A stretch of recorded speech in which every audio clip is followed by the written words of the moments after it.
Bonjour, c'est Camille Griselin. On me pose souvent les mêmes questions quand je suis interviewée. Alors je me suis dit que la personne la mieux placée pour savoir quelles questions on m'avait jamais posées, c'était moi. Je te souhaite donc un bon moment avec ma double compagnie.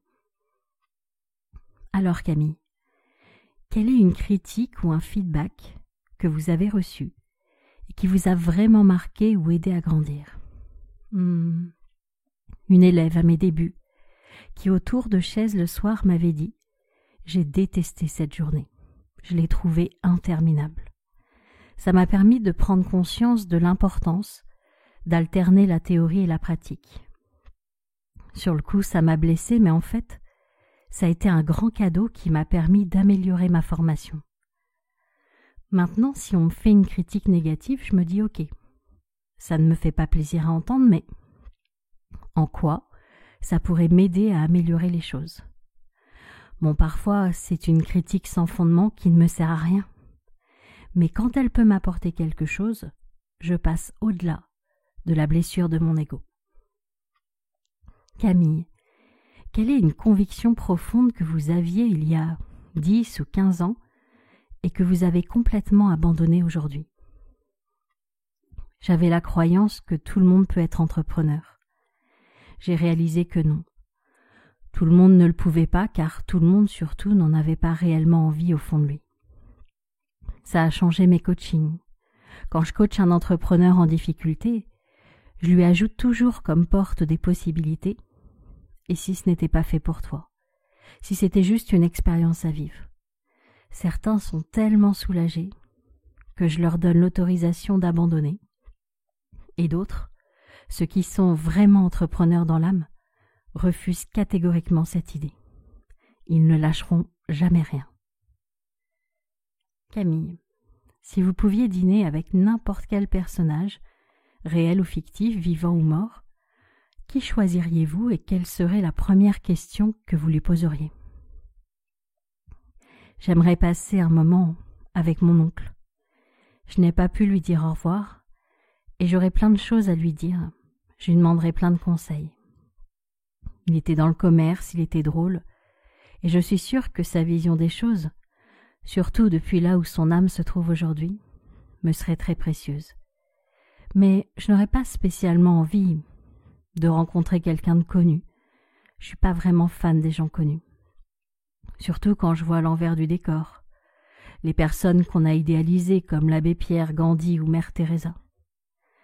Quand on voit ce qu'il y a caché derrière, on les voit plus tout à fait de la même manière.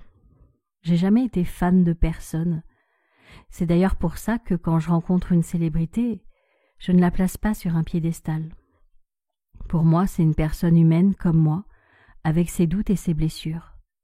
Donc je pense que je peux trouver autant d'intérêt à parler avec un inconnu qu'avec une célébrité. Peut-être qu'ils n'auront pas vécu les mêmes choses, certes, mais tous les deux auront mon intérêt. Camille, si vous pouviez changer une seule chose dans la manière dont la société fonctionne aujourd'hui, quelle serait-elle et quel impact espériez-vous? Je rajouterais une matière à l'école, être le créateur de sa vie. Je trouve qu'on n'apprend pas assez aux enfants qu'on peut changer, évoluer, obtenir mieux. Par exemple, quand une de mes filles était en CAP couture, à aucun moment on ne leur a parlé de la possibilité de créer leur marque. Elles étaient toutes destinées à être des ouvrières.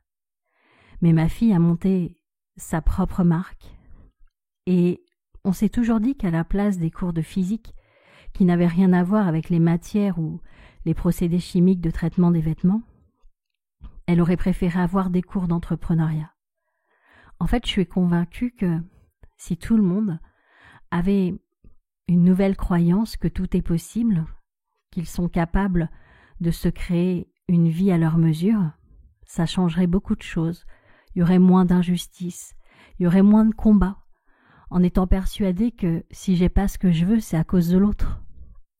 Si chacun comprenait que c'est grâce à nous, chacun grâce à lui, qu'on obtient les choses.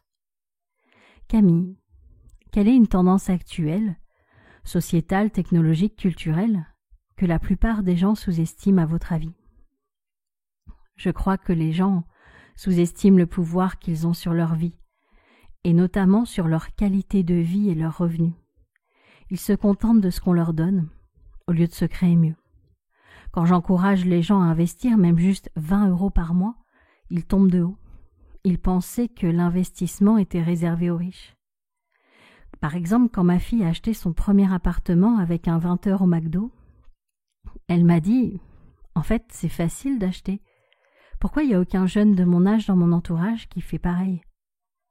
Et je lui ai répondu « Parce qu'ils ne se sont pas renseignés sur le fait que c'était accessible, que c'était possible. Ils n'y ont pas pensé.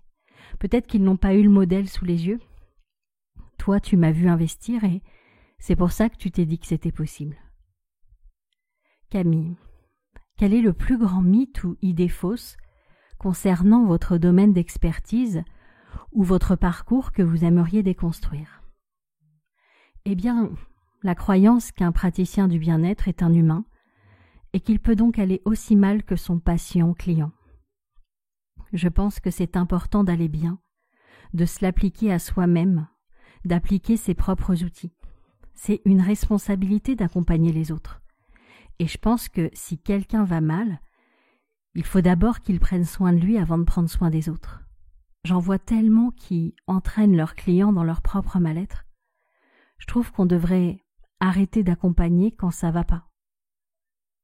Camille, décrivez votre zone idéale, l'environnement, l'état d'esprit, le moment où vous êtes la plus créative ou productive.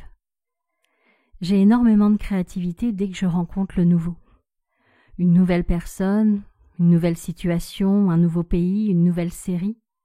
Le nouveau vient se mélanger au connu présent en moi pour créer quelque chose d'inédit. Par exemple, je ne prends jamais la même route à l'aller ou au retour pour voir des choses différentes.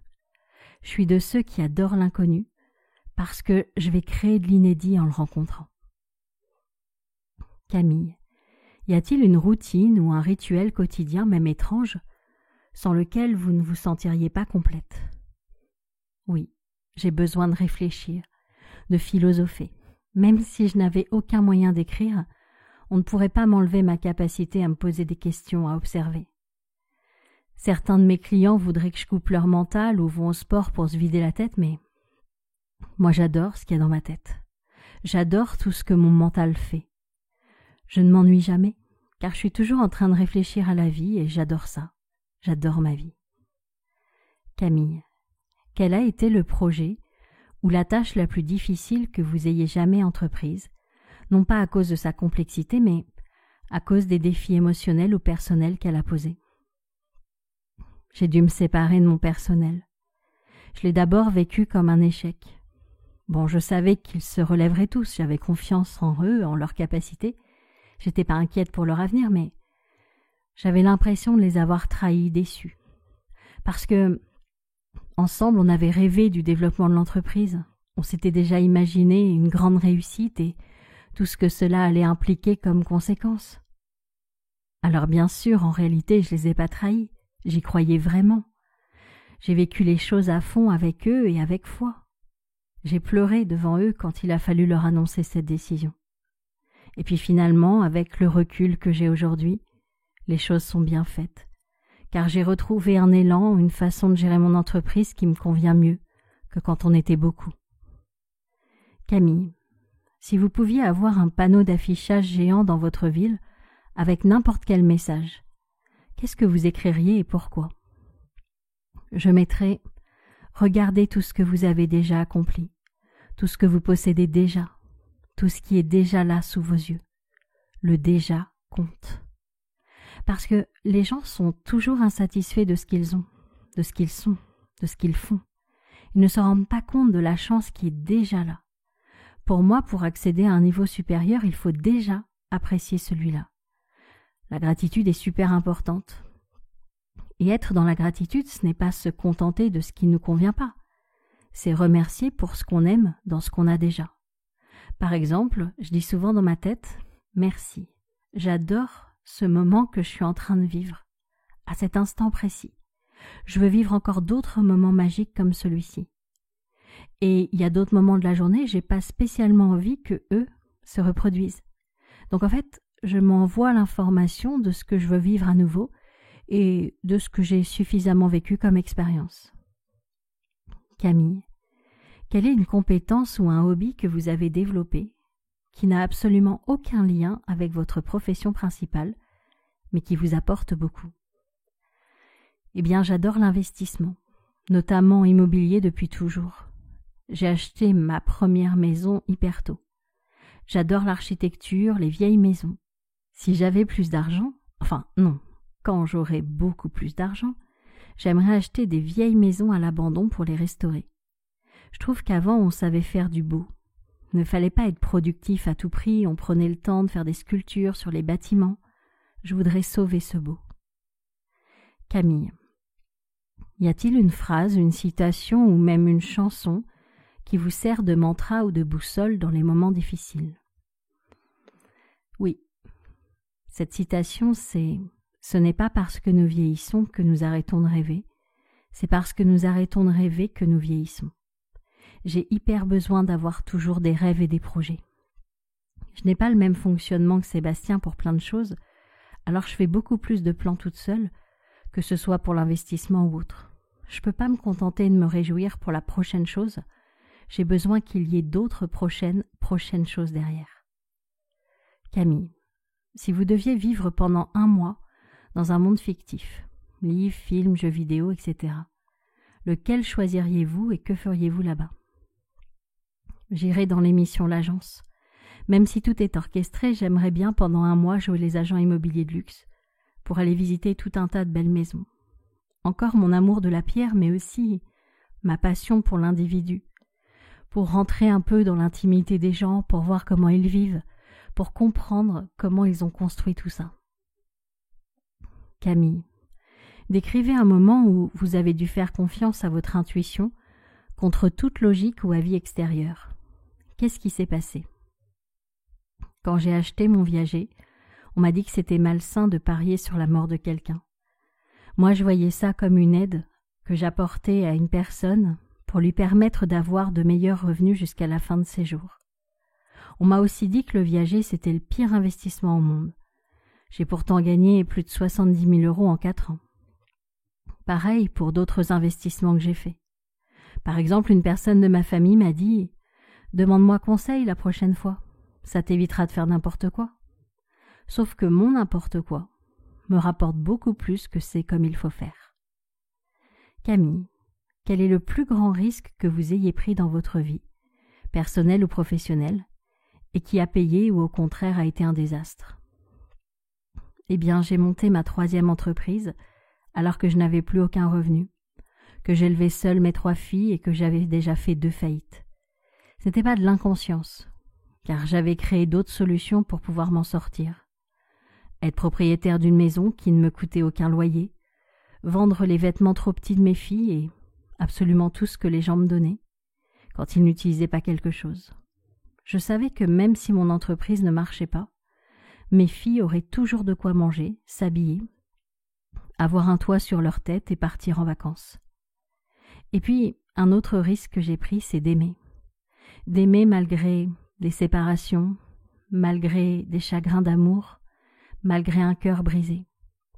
De faire confiance à nouveau et de me donner une chance, une réelle chance.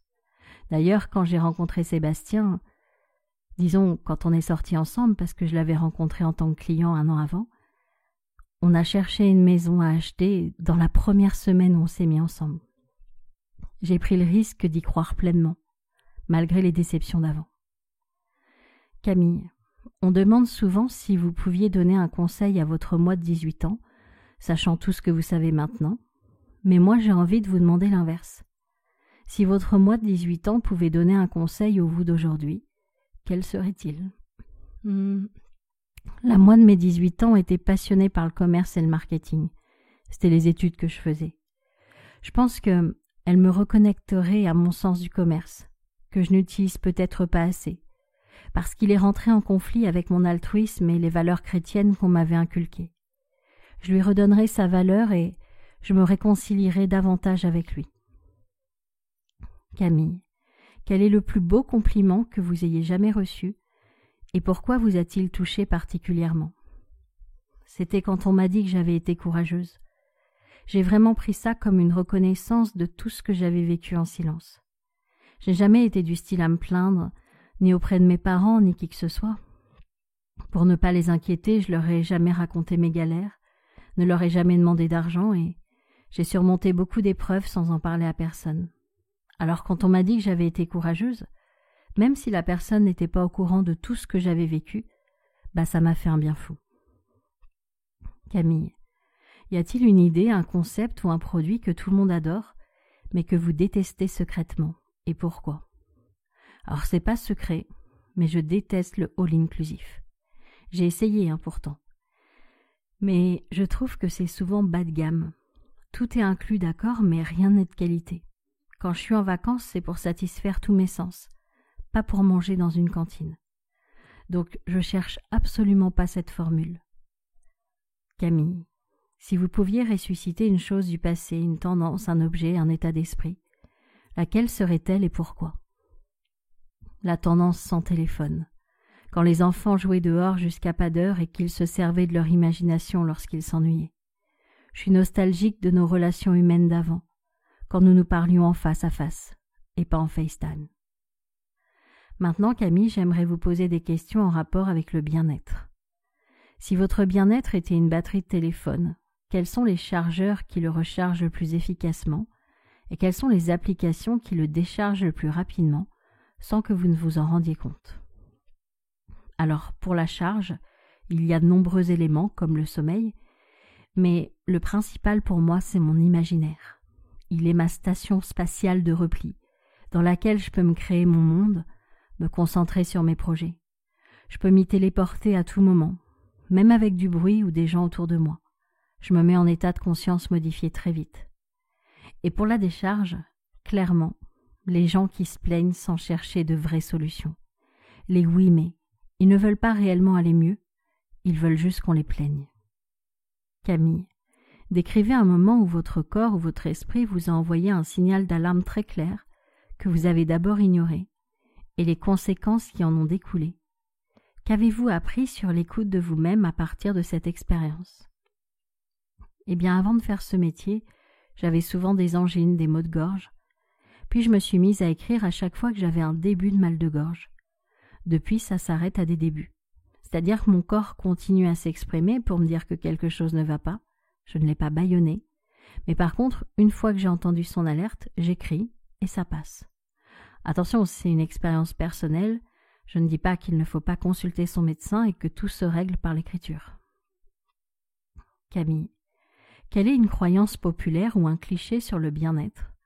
Par exemple, il faut toujours être positif, méditer 1 heure par jour, que vous avez trouvé inefficace ou même contre-productif pour vous personnellement. Eh bien, je crois qu'il y a un amalgame entre être toujours positif et aller toujours bien. Personnellement, à part la mort, rien n'est assez grave pour que je n'aille pas bien. Je vais toujours bien.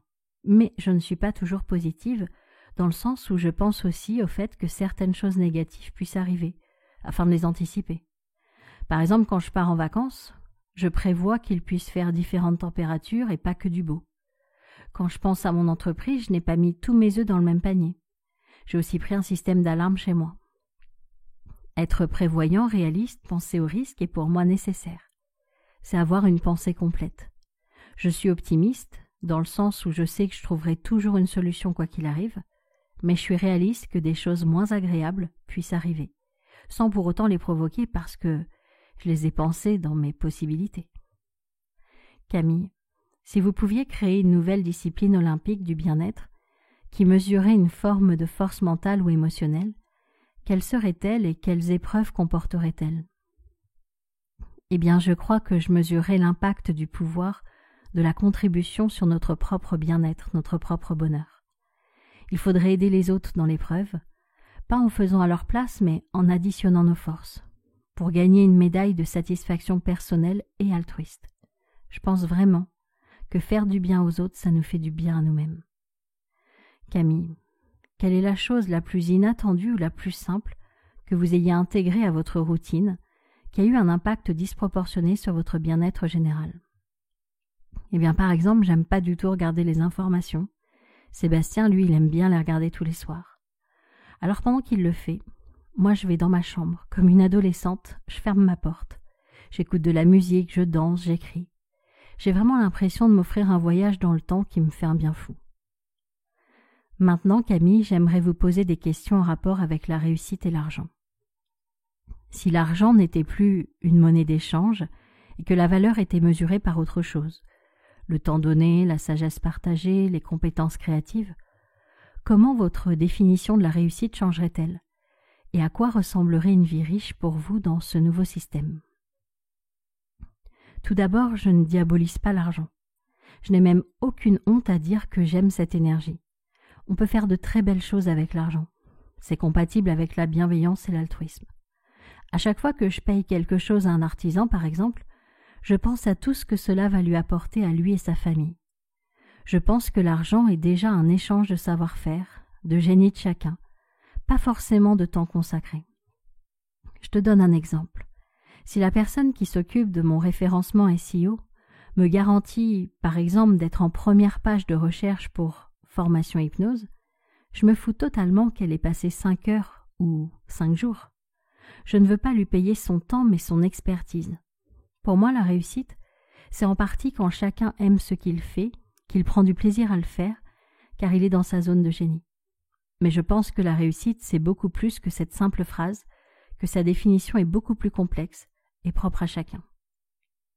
Camille, décrivez un moment où l'argent a créé un problème plus grand qu'il n'en a résolu dans votre vie ou votre carrière.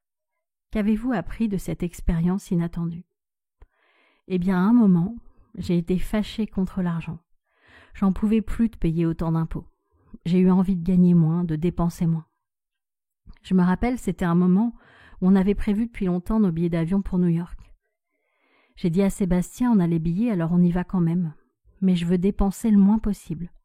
Parce que plus je dépense, plus il faut que je gagne. Donc on ne fait que des activités gratuites. À ce moment-là, je décide aussi de baisser les prix de mes MP3 pour gagner moins. Manque de bol, j'en vends beaucoup plus. Et mon chiffre d'affaires double. Plus j'essayais de lutter contre, plus la vie m'envoyait de l'argent. J'ai fini par me réconcilier avec et les impôts que je payais aussi. En fait, je me suis rendu compte que on avait diabolisé la croissance, qu'il fallait arrêter de consommer, etc. Et je suis d'accord avec ça. Mais en fait, on peut être dans la croissance sans forcément prendre plus de richesses de la terre. En fait, c'est compatible d'être riche de plein d'expériences sans forcément puiser les richesses de la terre. Si votre relation à l'argent, Camille, était une personne, quel type de personne serait-elle? Un parent strict, un ami généreux, un rival, un partenaire silencieux, et pourquoi? Pour moi, ma relation à l'argent, ça serait un partenaire de danse. Pour aller dans le même sens, il faut qu'on danse sur la même musique. Et pour moi, la musique, c'est la vibration. C'est ce qu'on émet et reçoit. C'est pour ça que je me sens bien entourée de personnes qui vibrent comme moi, qui écoutent cette même musique. J'ai l'impression d'être comprise, je me sens inspirée. Camille, quelle est la chose la plus absurde ou non conventionnelle que vous ayez faite avec de l'argent ou pour gagner de l'argent, qui rétrospectivement a eu un impact significatif, positif ou négatif, sur votre parcours ou votre vision du monde? Alors c'est quelque chose dont je suis pas très fière, et en même temps c'était il y a 7 ans. Pour mes 40 ans, on était en Thaïlande, et Sébastien m'avait offert un super hôtel à Bangkok, pour le jour de mon anniversaire. Enfin super sur la photo, beaucoup moins en vrai. Ça sentait mauvais, c'était sale, et juste en face, il y avait le Hilton. Il était déçu car pour le même prix, on aurait pu être au Hilton. La nuit, j'entends gratter dans le placard. Il y avait un rat. J'allume la lumière, je dis à Sébastien, il y a un rat dans le placard. Il me dit, je veux bien essayer de l'attraper, mais j'en fais quoi après? Il vaut mieux le laisser dans le placard fermé. Je lui réponds, ok, mais dans ce cas-là, est-ce qu'on peut dormir la lumière allumée? Parce que moi, les rats, c'est pas trop ma tasse de thé. J'ai donc passé une super nuit d'anniversaire, la lumière allumée, avec un rat qui grattait. Le lendemain, jour du départ, on avait tout dépensé, on n'avait plus un rond. On pourrait se payer le taxi pour l'aéroport, mais on ne pourrait pas du tout manger de la journée. En attendant de rendre les clés de la chambre, j'en profite pour mettre un avis TripAdvisor en disant que C'était pas l'hôtel de rêve comme mentionné. J'ai pas parlé du rat, mais voilà, j'ai quand même dit que ça sentait mauvais. Là, la directrice de l'hôtel me dit « C'est vous, Camille G ?» C'est mon pseudo sur TripAdvisor. « Oui. Qu'est-ce que je peux faire pour que vous enleviez votre mauvais avis ?» C'est pas dans mes habitudes de mettre un mauvais avis, mais quand vraiment je sens que ça va leurrer le client, je préfère être honnête. Elle nous dit « Je peux vous offrir le taxi pour l'aéroport. » Ça veut dire que si elle nous offre le taxi pour l'aéroport, on a de l'argent pour manger. Eh ben, j'ai vendu mon âme au diable et j'en suis pas très fière, mais j'ai retiré l'avis. En tout cas, j'ai compris pourquoi il n'y avait aucun mauvais avis sur les 10 premières pages de sa fiche. Puis quelques temps plus tard, on va à Orlando et on passe devant un Hilton. « Oh, regarde, c'est bien Hilton. » Il me dit « Bon, ça va, c'est pas la peine de remuer le couteau dans la plaie. » Là, on arrive à notre hôtel et ils nous disent « Oh, on a eu un bug informatique pour cette nuit. On n'a pas de chambre pour vous. Pour nous excuser, on vous a réservé une chambre au Hilton. » On l'a eu, le Hilton. Preuve que la vie a dû me pardonner d'avoir enlevé mon avis négatif. Et donc voilà, pour de l'argent, j'ai un peu trahi ma bonne conscience. Je suis pas sûre que je referais ça aujourd'hui et en même temps j'en sais rien. Parce que j'ai pensé aussi à mon bien-être, au fait que j'allais pouvoir manger dans la journée et pas attendre des heures et des heures pour le faire. En fait, je suis pas du style à juger ce que les gens font parce que tant qu'on n'est pas dans la situation, on peut pas vraiment savoir ce qu'on ferait nous aussi. Camille, au-delà de tout objectif financier ou de carrière que vous avez déjà atteint, quelle est la prochaine réussite non monétaire ou immatérielle que vous aspirez le plus à atteindre? Et quel rôle, s'il y en a un, l'argent pourrait jouer pour vous aider à y parvenir? Pour moi, la plus grande richesse, c'est la qualité de vie. La plus belle réussite, c'est d'avoir du temps pour soi, pour ses proches, avoir de quoi partir en vacances, ne pas stresser et s'inquiéter sur les fins de mois. Donc oui, l'argent aide beaucoup à ça. Par exemple, là, pendant que je suis en train d'enregistrer cette interview, j'ai mon employé de maison qui nettoie ma cuisine. C'est une aide super précieuse qui contribue grandement à ma qualité de vie et je suis très reconnaissante de tout ce qu'elle fait pour nous. Je pense que c'est pas l'argent la richesse. La richesse, c'est la qualité de vie. L'argent, c'est juste un moyen de s'offrir cette qualité de vie. Bien sûr, je suis convaincue qu'il y a plein de personnes qui sont très heureuses sans argent.